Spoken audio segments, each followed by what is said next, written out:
Hi, everyone. Welcome to the Enterprise Mobility Insights Outlook podcast. I'm Gina Daniel Lee, Vice President, Strategic Alliances and Partnerships at Stratix. Today, we're talking about mobile devices and how they really have taken hold of our lives personally and professionally. I think we all agree that they're wonderful tools. They keep us constantly connected and allow us to be super productive. But do you ever get the feeling that sometimes there just might be too much of a good thing? I mean, think about it. Being constantly connected can make it hard to maintain a healthy work-life balance. I mean, when you're working, the distractions of alerts and messages frequently get in the way of focus time. I was reading a study the other day that said the average worker in the US is distracted every 31 minutes on average. Those are pretty interesting statistics, and I do think that applies to me. From a business perspective, all the new technology and devices are also challenging for IT teams who have to manage them and keep them secure while maintaining the best possible user experiences. Today's podcast features Sean Ginnivan, Google's Head of Global Strategy and Market Enablement for Android Enterprise. Sean is going to help us dig into the issues of being constantly on and how you conquer that. Hi, Sean. Thanks for joining me today. It's great to have you back on the podcast. Awesome. Thanks so much for having me. I really appreciate the opportunity. Hey, let's start by having you tell our listeners just a little bit about yourself. Sure. So I work on the Android Enterprise team here at Google, and am responsible for, in addition to sort of global strategy and how we sort of think about the platform, also a lot of our digital partnerships. So how we work with partners like SAP and Workday and Salesforce, as sort of the Android platform has turned more from a device that maybe we use for communications to one that is really enabling core workflows across a variety of businesses. Very good. I'm really excited about our conversation today because obviously Google knows a little something about mobile, with the company's Android operating system being one of the premier enterprise platforms that many thousands of organizations use. And so, I'll be the first to admit, I love my mobile device, and I really don't think at this point that I could live without them. But what's so bad about being constantly connected?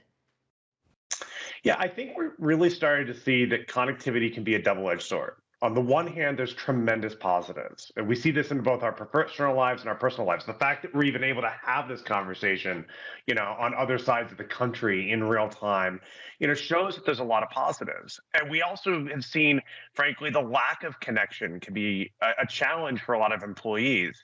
There was a Pew Research survey back in February that said those workers that were working remotely, 60% felt disconnected from their coworkers. And so, a lot of mobile tools and the communications tools that go with them can hopefully bring those people together.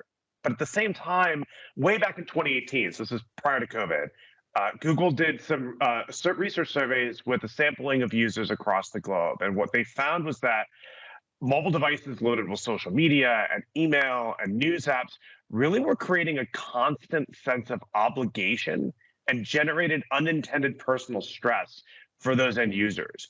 We're also seeing remote workers are working more hours. And right now, users are saying that that's okay. Like that we're working more hours, but we're feeling a balance.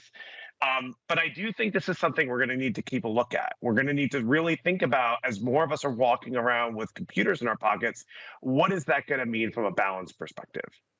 So are there any tools in the Android operating system that can help? Funny you should ask.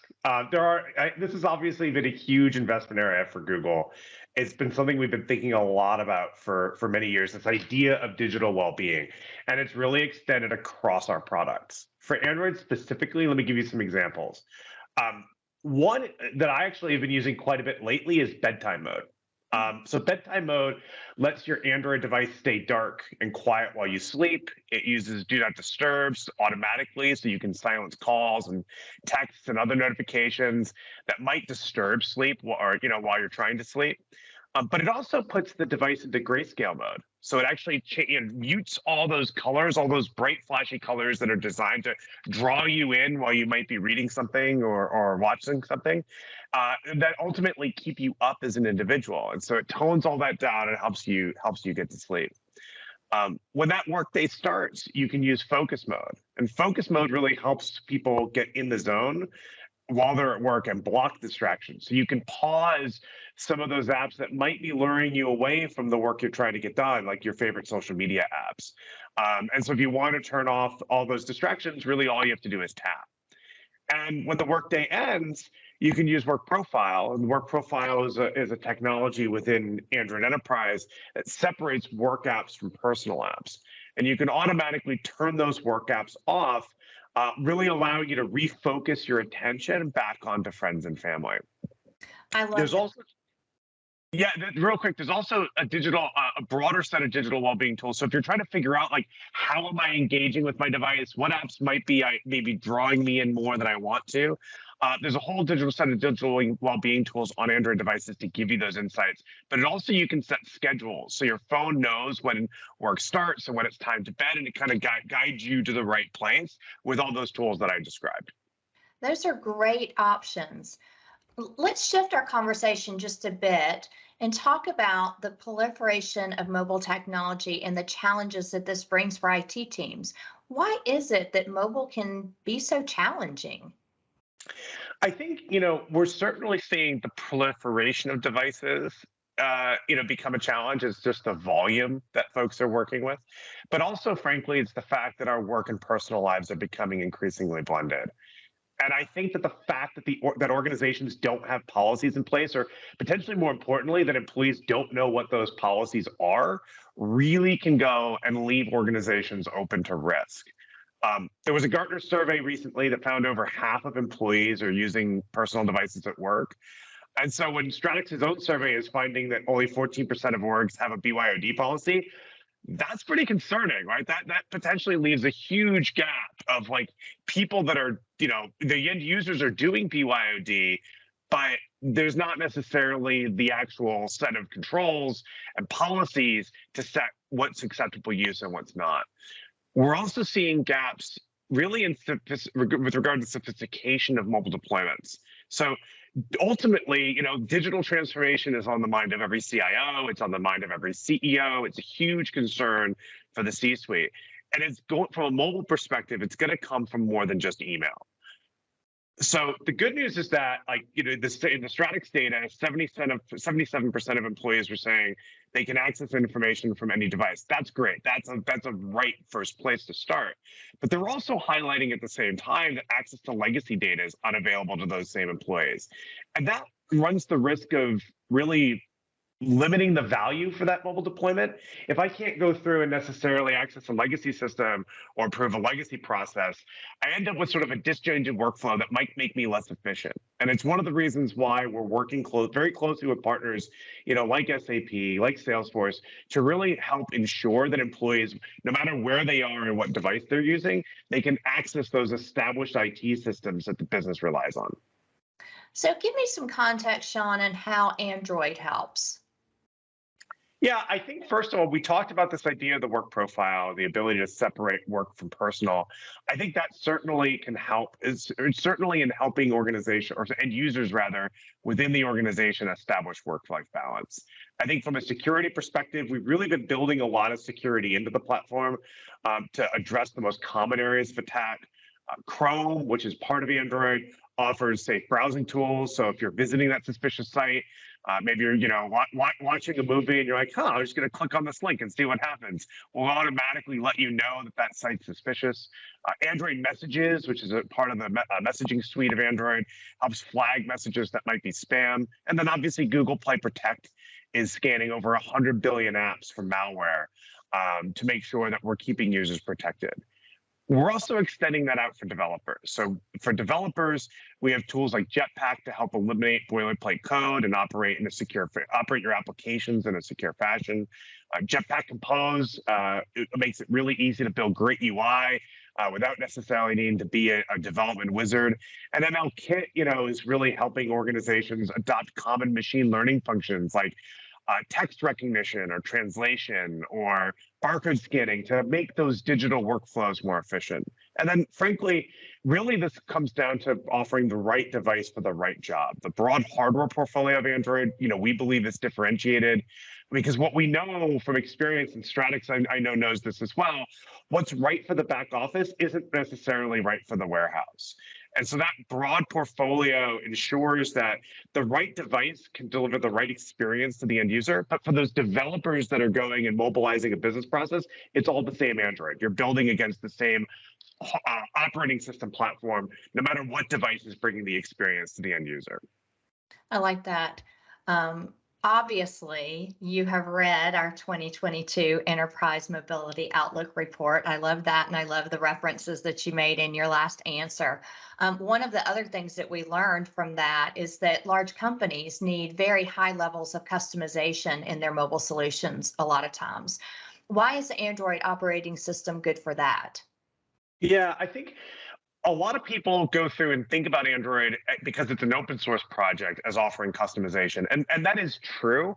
But really where the customization comes in is just in stock Android that you get by going and selecting a device from Stratix. And so really it's the ability to go through and have that experience of Android go anywhere from BYOD, work profile, work and personal on the same device experience for that knowledge worker, all the way into a fully locked down kiosk that, maybe I go through and only runs a couple of different business processes, back in the warehouse or back on the shop floor.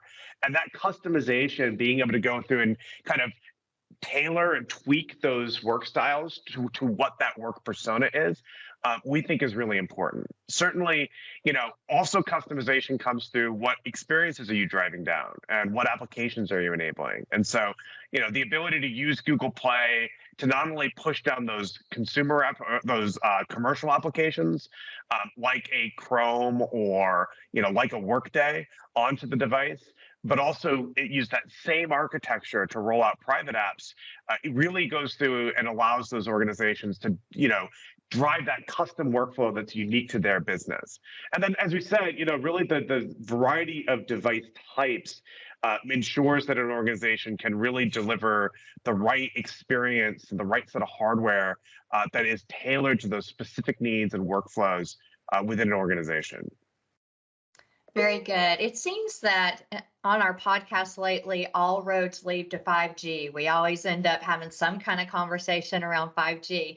But, what about 5G in this context? I mean, as we all know, it is now widely available, right? But what makes it better, and what new use cases do you see for enterprises?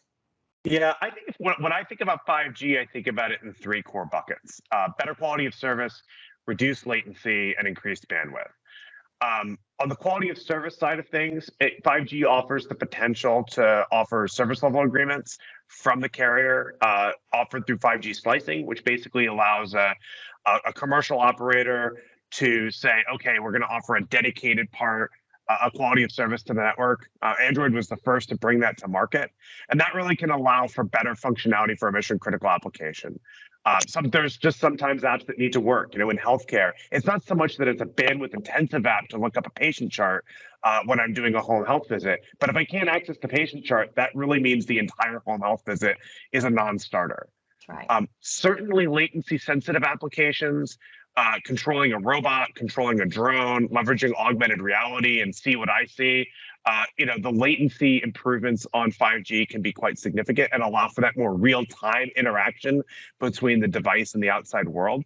And then, the bandwidth is way better. And so, intensive applications like 3D virtualization, computer-aided design in the manufacturing space, are all areas that we're seeing. And then, we're also seeing a lot of really interesting use cases, not just in the commercial side of 5G, but also in private 5G. Where you can basically use use Spectrum to basically build your own network. So if you're going through and running a distribution facility and you need lots of coverage, maybe private 5G is an interesting area for you to look at as well. That's really great context and great information and great use cases for 5G. Thanks for sharing that with us. Sure thing. If you remember from the last time we were together, Sean, I like to end the podcast with a little bit of fun and some rapid fire questions that don't really have anything to do with technology. Are you game? I'm game, as always. All right. So you're on an airplane. Are you an aisle or a window guy, and why? So I'm an aisle guy. I don't often get claustrophobic, but I absolutely the inability for me to get up and move around the plane when I want to, particularly on a long flight. If I can't get out to the aisle, I start to get the heebie-jeebies. So I'm definitely an aisle guy. I'm with you there. If you had to choose one food item to eat when marooned on a desert island, what would it be? So I think I watched a reality TV show where folks were mooned on a desert island, and peanut butter was what they highly dense for calories and compact. So if I'm marooned on a desert island, I'm just trying to survive to get off the desert island. I think I'm going to go with peanut butter. So then the question begs, where did your delivery of peanut butter come from, right? Did it wash ashore with you? It's a good question. I assume the producer has put it there somewhere, right? That's right. That's right. So what technology innovation has had the biggest impact on your life? I think certainly the internet in general, the ability to get access to information anywhere, to learn about things, to communicate with others. I think, I grew up with the internet. I remember, text-based link searches back in the day. And I think that's certainly had a huge impact in my life. And then in a lot of ways, I've professionally mobile. I've been working on mobile, in the back to the days of Windows Mobile 6 and Windows Mobile 5. And so, mobile, it's been really, really fun to see the journey of mobility and really how new use cases are being unlocked all the time. So I think those are two answers to one question, but those are probably my top two. No, great answers. I love that. And mobile certainly has been good to all of us, hasn't it? It's been great to have you here today. Thanks for joining me again and for sharing your expertise with our listeners. I really appreciate it. Happy to do so. Really appreciate you providing the time. And listeners, if you liked what you heard and would like more information or would like to sign up for future episodes, please visit stratixcorp.com/podcast to subscribe. We'd also love it if you would rate and leave a review for any podcast that you've listened to or any suggestions for future topics you would like us to explore. I'll see you next time. Goodbye.